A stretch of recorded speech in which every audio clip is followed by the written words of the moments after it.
పెద్దపల్లి జిల్లా సుల్తానాబాద్లో బ్లాక్ కాంగ్రెస్ ఆధ్వర్యంలో రాహుల్ గాంధీ బర్త్డే వేడుకలు దన్నాయక దామోదరరావు ఆధ్వర్యంలో ఘనంగా నిర్వహించారు. అంబేద్కర్ విగ్రహం వద్ద రాహుల్ గాంధీ జన్మదినం సందర్భంగా కేక్ కట్ చేసి స్వీట్లు పంపిణీ చేసి సంబరాలు జరుపుకున్నారు కాంగ్రెస్ నేతలు.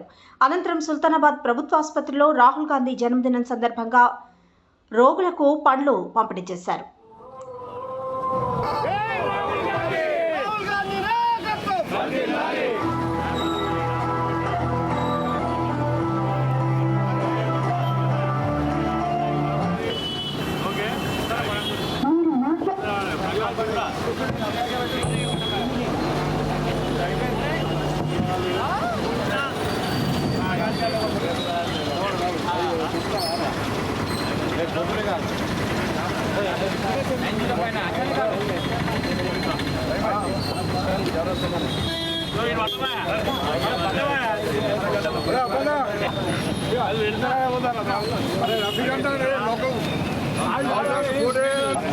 Thank you.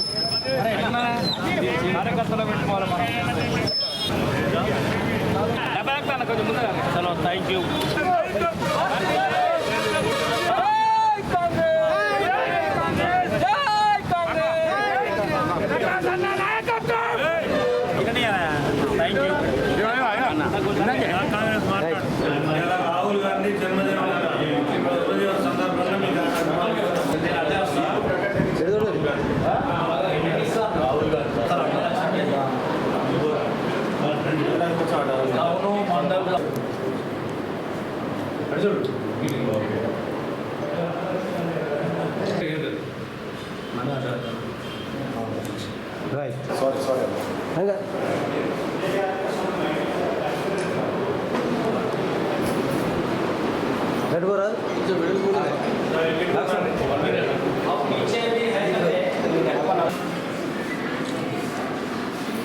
కానీ మొన్ననే జరిగినటువంటి ఎలక్షన్లలో మేము విజయం సాధించినట్టుగా మా కాంగ్రెస్ పార్టీ శ్రేణులు గ్రహిస్తూ ఉన్నారు.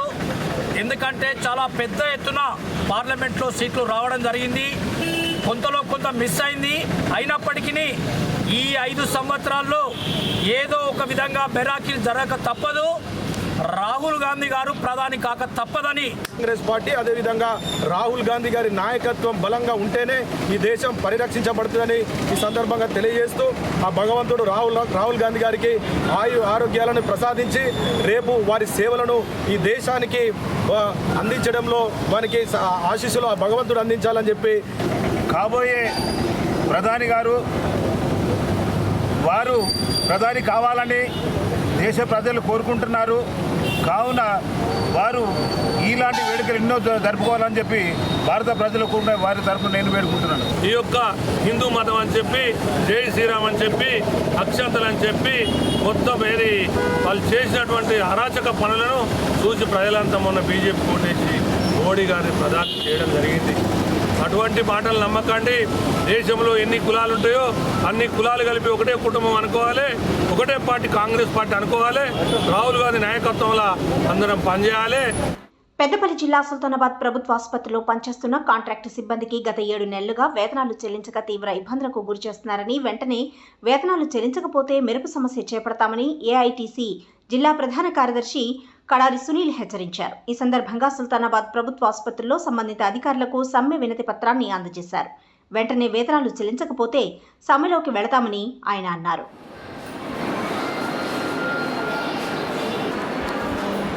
వాళ్ళకు పిఎఫ్ అంటే ఇప్పుడు ఎవరన్నా మాట్లాడితే వాళ్ళ ఉద్యోగం ఉండదు అనేది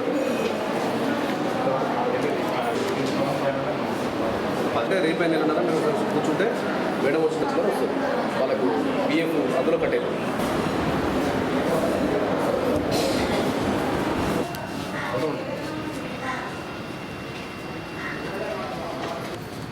వేతనాలు 7 నెలల నుంచి వేతనాలు ఇవ్వక, వేతనాలు అడిగితే రేపు మాపాని దాడ వేస్తూ అడ్రస్ లేకుండా కాంట్రాక్టర్ అనే అడ్రస్ ఇప్పటివరకు లేడు. 15,500 రూపాయలు జీవో ప్రకారం ఇవ్వాల్సి ఉండగా కేవలం 10,000 రూపాయల చిల్లర ఇలా వేతనాలు చెల్లిస్తూ పిఎఫ్ ఎంత కట్ చేస్తున్నాడో కార్మికులకు తెలియనటువంటి పరిస్థితి ఉంది. పిఎఫ్ నంబర్ ఇంతవరకు ప్రతి కార్మికునికి పిఎఫ్ నంబర్ అలాట్ చేయాల్సినటువంటి అవసరం ఉండగా పిఎఫ్ నంబర్ కూడా ఇంతవరకు వాళ్ళకు ఇవ్వలేనటువంటి ఒక దుస్థితి ఉంది. సుల్తానాబాద్ ప్రభుత్వ ఆసుపత్రికి ప్రతిరోజు లక్షలాది మంది చుట్టుపక్కల ఉన్నటువంటి గ్రామాల నుంచి ప్రజలు వస్తూ ఉన్నారు. ఇక్కడ పనిభారం పెరుగుతూ ఉంది. కనీసం 18 మందిని ఇక్కడ పెట్టాల్సి ఉండగా కేవలం 13 మందితోనే ఇలా ఇక్కడ మరి పనులు నిర్వహిస్తూ వారికి కూడా 7 నెలల నుంచి వేతనాలు ఇవ్వకపోగా వారిని అదిరింపులకు బెదిరింపులకు పాల్పడేటువంటి అవకాశాలు కూడా కనబడతా ఉన్నాయి.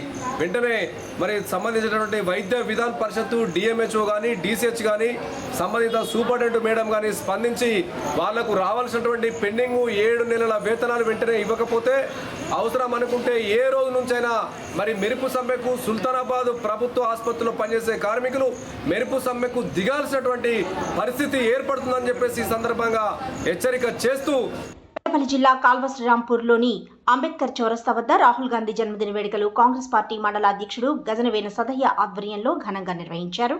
ఈ సందర్భంగా కేక్ కట్ చేసి స్వీట్లు పంపిణీ చేశారు.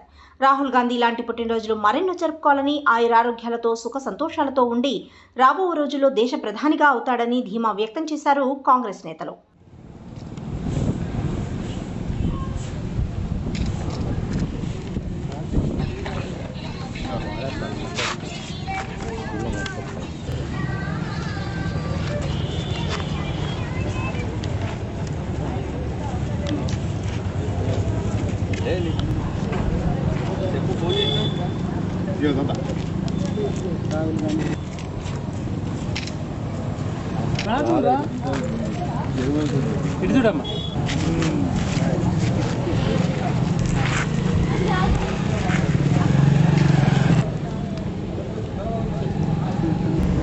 రాహుల్ గాంధీ బర్త్డే సందర్భంగా కేక్ కట్ చేసి స్వీట్లు పంచుకోవడం జరిగింది. రాహుల్ గాంధీ ముందు ఎన్నో పదవులు అనుభవించాలని కోరుతూ మొన్న రాహుల్ గాంధీ చేసిన శ్రమ కూడా ఫలించిందని చెప్తూ అతి దగ్గరలో ప్రధాని అయ్యే ఛాన్స్ ఉండే కొద్దిగానే పోయింది కనుక రానున్న కాలంలో కూడా రాహుల్ గాంధీ ఖచ్చితంగా ప్రధాని అవుతారని చెప్తూ వారికి ఆయురారోగ్యాలు భగవంతుడు ప్రసాదించాలని. పెద్దపల్లి జిల్లా ఓదెల శ్రీ బ్రహ్మరాంబ మల్లికార్జున స్వామి ఆలయానికి భక్తులు పోటెత్తారు. బుధవారం స్వామివారి వారం కావడంతో ఆలయం భక్తులతో కిక్కిరిసిపోయింది. తెల్లవారుజాము నుండి ఆలయంలో భక్తులు స్వామివారిని దర్శించుకుని పట్నాలు వేసి బోనాలు నైవేద్యంగా వండి కోడె మొక్కులు తలనీలాలు స్వామివారికి సమర్పించుకొని ప్రత్యేక పూజలు నిర్వహించారు. అయితే వ్యవసాయ పనులు ప్రారంభించే ముందు భక్తులు మల్లికార్జున స్వామిని దర్శించుకొని వర్షాలు సమృద్ధిగా కురవాలని, పాడి పంటలు సమృద్ధిగా పండాలని మల్లికార్జున స్వామికి ప్రత్యేక పూజలు చేయడం ఇక్కడి భక్తుల ఆనవాయితీ.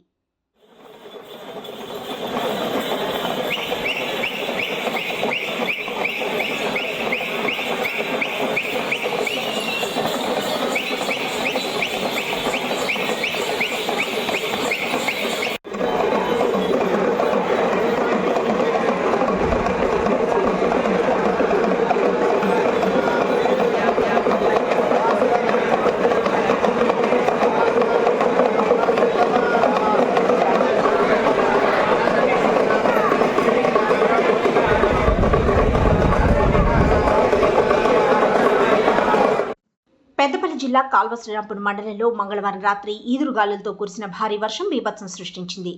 భారీ ఈదురుగాలులతో రోడ్డుపై చెట్లు పడిపోగా రాకపోకలకు తీవ్ర అంతరాయం ఏర్పడింది. విద్యుత్ స్తంభాలు, ట్రాన్స్ఫార్మర్లు పడిపోగా విద్యుత్ సరఫరాకు అంతరాయం ఏర్పడింది. చిన్నరాతపల్లి గ్రామానికి చెందిన మయాదరి విజయ రేకుల షెడ్డు ఈదురుగాలికి కొట్టుకుపోయింది. గంగారం గ్రామానికి చెందిన రాచకొండ సదయ్య సెలూన్ షాప్పై భారీ చెట్టు పడిపోవడంతో షాపు ధ్వంసమైంది. ప్రభుత్వం ఆదుకోవాలని బాధితులు కోరుతున్నారు. బాధిత కుటుంబాలను మాజీ ఎంపీపీ గోపగోని సారయ్య గౌడ్ పరిశీలించి ప్రభుత్వం దృష్టికి తీసుకువెళ్లి నష్టపరిహారం అందే విధంగా చూస్తామన్నారు. పెగడపల్లి నుండి కాల్వ శ్రీరాంపూర్ వరకు ప్రధాన రోడ్డుపై ఈదురుగాలులకు భారీ వృక్షాలు పడిపోగా మాజీ ఎంపీపీ గోపగోని సారయ్య గౌడ్ తన సొంత ఖర్చులతో 2 జేసీబీలు ఏర్పాటు చేసి వృక్షాలను తొలగించారు. మరమ్మత్తు పనులను మాజీ ఎంపీపీ గోపగోని సారయ్య గౌడ్, ఎస్ఐ ఓంకార్ యాదవ్లు పరిశీలించారు. అటు విద్యుత్ అధికారులు విద్యుత్కు అంతరాయం ఏర్పడకుండా మరమ్మతులు చేస్తున్నారు.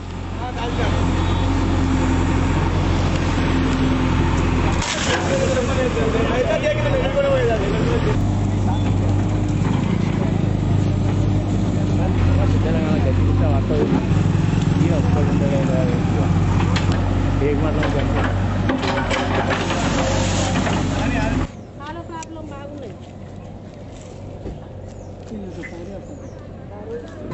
రాత్రి వర్షం వల్ల మా షాపు మీద 2 చెట్లు పడి ధ్వంసమైంది. ధ్వంసమైన దానికి 2 లక్షల నష్టం జరిగింది. ప్రభుత్వం ఎవరైనా నన్ను ఆదుకుంటామని కోరుతున్నాను. చెట్లు ఏదైతే ఉరిగిపోయి తేలాల మీద కానీ ఇండ్ల మీద ఆ తర్వాత కరెంటు తీగల మీద పడితే ఇది తెలుసుకొని రావడం జరిగింది. ఏదైతే రాకపోకలకు చాలా ఇబ్బంది అవుతుందనే ఉద్దేశంతో వారు కూడా వచ్చి జేసీపీలు కానీ ఆ తర్వాత ఇక్కడ ఉన్నటువంటి గోరమియా జేసీపీ తర్వాత కళ్యాణ్ జేసీపీ తోటి ఎగడపల్లి నుంచి శ్రీరాంపూర్ వరకు కూడా ఈ రోడెంబడి పడి ఉన్నటువంటి చెట్లను తొలగించి రహదారి వెంబడి క్లియర్ చేయాలి. బాటసార్లకు కూడా ఇబ్బంది ఉండద్దు. తర్వాత ఇండ్ల మీద కూడా చెట్లు పడి వాటిని కూడా తొందరగా ఈరోజు తీసేసినటువంటి జేసీపీ వారికి కానీ తర్వాత ఇక్కడ ఉన్నటువంటి అందరికీ కూడా కృతజ్ఞతలు. అకాల వర్షానికి తర్వాత వడగల వానకు గాలి దుమారానికి కూడా కొన్ని తేలాలు తర్వాత గుడిసెలు ఆ తర్వాత ఇండ్ల రేకులు కూడా పూర్తిగా ధ్వంసమై చాలా వరకు ఇబ్బంది ఆ కుటుంబాలను ఆదుకునే కొరకు గౌరవ ఎమ్మెల్యే గారి దృష్టికి తీసుకుపోయి తర్వాత వారితోటి ప్రభుత్వం దృష్టికి తీసుకుపోయే విధంగా వారికి ఏదైనా వీలైతే నష్టపరిహారం సాయం చేసే విధంగా వాళ్ళని ఆదుకునే విధంగా చూస్తామనే ఉద్దేశంతో తెలియజేస్తాం.